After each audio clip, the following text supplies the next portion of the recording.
Francis മാർപ്പാപ്പ ദൈവസന്നിധിയിലേക്ക് പോകാൻ തയ്യാറെടുത്തിരിക്കുകയാണ്. മനസ്സുകൊണ്ടും ശരീരം കൊണ്ടും. ലോകത്തെ 130 കോടി കത്തോലിക്കരുടെ ആത്മീയ നേതാവാണ്. അർജൻറ്റീനക്കാരൻ അല്ലേ? പക്ഷേ നേരത്തെ ഈ ആരോഗ്യ കാരണങ്ങളാലും അതുപോലുള്ള കാരണങ്ങളാലും പല മാർപ്പാപ്പമാരും രാജിവെച്ച് അവർ ദൈവസന്നിധിയിലേക്കല്ല വിട്ടേരും. അങ്ങനെയാണല്ലോ ഇദ്ദേഹം ഇപ്പോൾ മാർപ്പാപ്പയാവുന്നത്. അതായത് ബെനഡിക്റ്റ് 16 മാർപ്പാപ്പ ഒഴിഞ്ഞു, ചുമതലകൾ ഒഴിയുമ്പോഴാണ്. അതുപോലെ ഇദ്ദേഹവും ചുമതല ഒഴിയുമെന്ന് പലരും വിചാരിച്ചിരുന്നു. പക്ഷേ അങ്ങനെയല്ല സംഭവിച്ചത്. അദ്ദേഹം തുടരും എന്ന് തന്നെ. അപ്പോൾ ആ വിൽ പവർ അദ്ദേഹത്തിൻ്റെ മനസ്സിൻ്റെ, the mind is willing but the body is not എന്നുള്ളതാണ് ഇപ്പോഴത്തെ അവസ്ഥ. ഇപ്പോൾ ബോഡി വളരെ വല്ലാത്തൊരവസ്ഥയില്ല. ശരീരം എന്ന് പറഞ്ഞാൽ അതിൻ്റെ അനാട്ടമി മുഴുവൻ പുറത്ത് കാണുന്ന ശരീരമല്ല. നമ്മുടെ ശ്വാസകോശമാണല്ലോ ജീവൻ്റെ ആ പ്രാണവായുവിനെ ഉൾക്കൊള്ളുന്നു. ഇദ്ദേഹം അതിൻ്റെ ചരിത്രം പറഞ്ഞാൽ കെമിസ്റ്റായിരുന്നു. ഒരു കെമിസ്റ്റ്, അർജൻറ്റീനയിൽ ഒരു കെമിസ്റ്റായിരുന്ന ആളാണ്. അതുപോലെ പല ജോലികളും ചെയ്തു. ആത്മീയ വഴികളിലൊന്നും താല്പര്യം ഉണ്ടായിരുന്നില്ല. പക്ഷേ ആ വഴികളിലൂടെ സഞ്ചരിച്ചപ്പോൾ, കരിയറിൻ്റെ വഴികളിലൂടെ സഞ്ചരിച്ചപ്പോൾ അദ്ദേഹത്തിന് ലങ്സിന്, ശ്വാസകോശങ്ങൾക്ക് വലിയ സാരമായിട്ടുള്ള കേടുപാട് സംഭവിക്കുകയും അതിൻ്റെ ഏതാണ്ട് ഒരു ലങ്ങിൽ 2 ശ്വാസകോശങ്ങളുണ്ട് നമുക്ക്. ഒന്ന് കേടായാലും മറ്റൊന്ന് പ്രവർത്തിക്കും. പക്ഷേ ഇത് ഒരു ലങ്ങിൻ്റെ, അതായത് ഒരു ശ്വാസകോശത്തിൻ്റെ ആ 75% നീക്കം ചെയ്യപ്പെട്ടു. ഒരു ശ്വാസകോശം കൊണ്ട് ജീവിക്കുക. അങ്ങനെയാണ് അദ്ദേഹം ഇത്രയും നാൾ ജീവിച്ചു വന്നിരുന്നത്. ഒരു ആരോഗ്യ പ്രശ്നങ്ങളും പുറമേ കാണിക്കാതെ തന്നെ ജീവിച്ചു വന്നത്. പക്ഷേ ഇപ്പോൾ സംഭവിച്ചിരിക്കുന്നത് ഈ ബാക്കി അവശേഷിക്കുന്ന 1.25 ശ്വാസകോശങ്ങളേ ഉള്ളൂ. അതിനെ രണ്ടിനെയും അല്ലെങ്കിൽ ഒന്നായിട്ട് കാണുകയാണെങ്കിൽ ആ ശ്വാസകോശത്തെ ന്യൂമോണിയ ബാധിച്ചിരിക്കുന്നു. പ്രായമായി ചെറുപ്പക്കാരിൽ ഈ ന്യൂമോണിയ സാധാരണ ഉണ്ടാവുകയില്ല. ഉണ്ടായാലും കുഴപ്പമില്ല, അത് രക്ഷപ്പെട്ടു പോകും. അതുണ്ടാവാതിരിക്കാനുള്ള വാക്സിനേഷനൊക്കെ ഇപ്പോൾ ഉണ്ട്. പക്ഷേ ഈ ബാധിച്ചിരിക്കുന്ന ഇത്രയും പ്രായമായിട്ടുള്ള ഒരു മനുഷ്യനാണ്. അപ്പോൾ അവിടെ ശരീരത്തിൻ്റെ പ്രതിരോധ സംവിധാനങ്ങളെല്ലാം തകരാറിലാവും. ആ ഒരു സ്ഥിതിയിലാണ് അദ്ദേഹം ഇപ്പോൾ. അവിടെ മെഡിക്കൽ കെയറിൻ്റെ ഒരു കുറ്റവും നമുക്ക് പറയാൻ പറ്റുന്നത്. ഏറ്റവും നല്ല രീതിയിലുള്ള ആഹാരം, ഏറ്റവും നല്ല രീതിയിലുള്ള പരിചരണം, ഈ ലോകത്തിൻ്റെ തന്നെ ഏറ്റവും നല്ല രീതിയിലുള്ള തുടർ ചികിത്സ, ഇതെല്ലാം കിട്ടുന്ന സ്ഥലമാണ് അവിടെ. ഏറ്റവും നല്ല രീതിയിലുള്ള പ്രൊട്ടക്ഷൻ. സ്വിസ് ഗാർഡ്, സ്വിറ്റ്സർലൻഡിൻ്റെ പട്ടാളത്തിന് വേറെ ജോലിയൊന്നുമില്ല. അവർക്ക് പ്രതിരോധമില്ല, ഒന്നുമില്ല. ഒരു രാജ്യത്തെ ആക്രമിക്കാറുമില്ല, ഒരു രാജ്യവും അവരെ ആക്രമിക്കാറുമില്ല. ആ സ്വിറ്റ്സർലൻഡ് അവരുടെ പട്ടാളക്കാരെ വിട്ടുകൊടുത്തിരിക്കുന്നത് മാർപ്പാപ്പയുടെ സുരക്ഷയ്ക്കാണ്. ആ സ്വിസ് ഗാർഡിൽ ഒരു അംഗമാവുക എന്ന് പറയുന്നത് വലിയൊരു അഭിമാനമായിട്ടാണ് കരുതുന്നത്.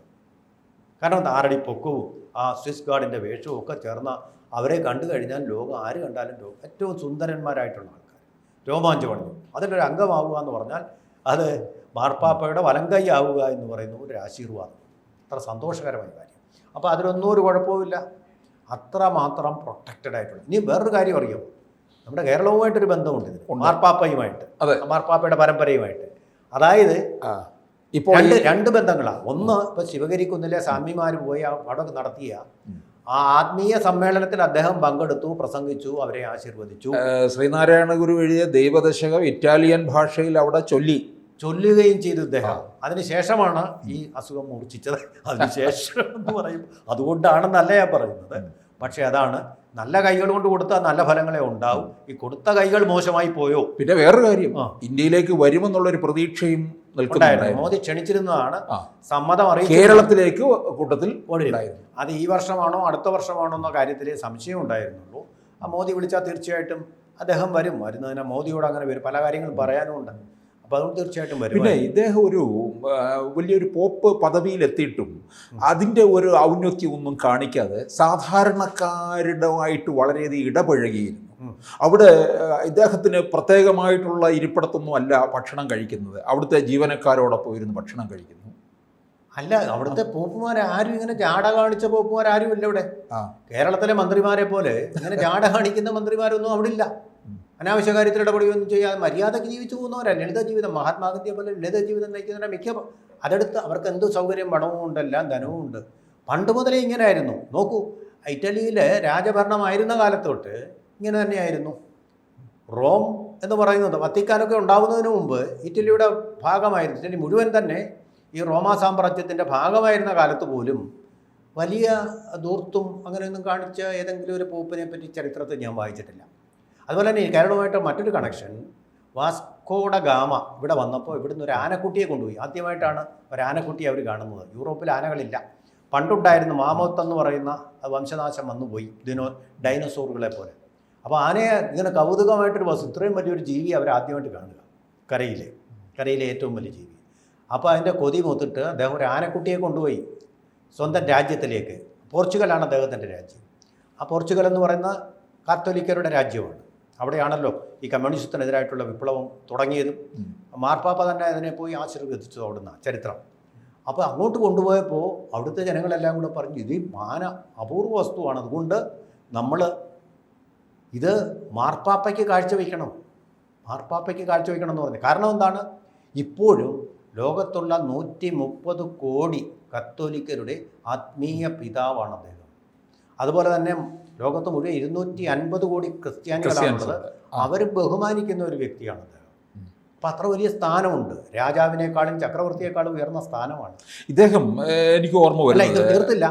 അപ്പോൾ ആ ആനക്കുട്ടിയെ പോർച്ചുഗലുകാർ പറഞ്ഞു നേരെ ഇത് മാർപ്പാപ്പയ്ക്ക് സമർപ്പിക്കണം. അപ്പോൾ പോർച്ചുഗലിൽ നിന്ന് ഈ ആനയെ ഒരു വഴിയിലൂടെ, അതിനെക്കുറിച്ചൊരു പുസ്തകം എഴുതിയിട്ടുണ്ട്, നാനോ എന്ന് പറഞ്ഞിട്ട് ഒരു പുസ്തകം എഴുതിയിട്ടുണ്ട്. ആ വഴിയിലൂടെ എല്ലാം പോകുന്ന വഴിക്കെല്ലാം ആൾക്കൂട്ടം, പ്രഭുക്കന്മാരും മന്ത്രിമാരും എല്ലാം ഇങ്ങനെ ആനയെ കാണാൻ കൂടിയിരിക്കുകയാണ്. വലിയ ബഹളമായി, ചില കെട്ടിടങ്ങൾ വരെ താർന്നു ഈ ബഹളം കൊണ്ട്. അങ്ങനെ നടത്തിക്കൊണ്ട് പോപ്പിൻ്റെ മുന്നിൽ കൊണ്ടുപോയി സമർപ്പിച്ചു. പോപ്പിന് ഈ ആനക്കുട്ടിയെ വലിയ ഇഷ്ടമായിരുന്നു. അതുകൊണ്ട് അന്ന് ചിത്രകാരന്മാരായിരുന്ന മൈക്കൽ ആഞ്ചലോ, റഫേൽ, ആ കാലത്ത് തന്നെയാണ് അവരുണ്ടായിരുന്നത്, ലോകപ്രസിദ്ധ ചിത്രകാരന്മാർ. അവരെ കൊണ്ട് ഈ ആനയുടെ പടം വരപ്പിച്ചു വെച്ചു. അവിടെ ആനക്കുട്ടിയുടെ പടം തൻ്റെ ഈ അവിടുത്തെ പള്ളിയിൽ വരപ്പിച്ചു വെച്ചിട്ടുണ്ട്. ഇപ്പോഴും പോയാലും അത് കാണാമെന്നാണ് പറയുന്നത്. അപ്പോൾ ആനയോടുള്ള ആകർഷണം, അതുപോലെ ആനയെ കാണുന്നത് വലിയ സന്തോഷമായിരുന്നു പോപ്പിന്.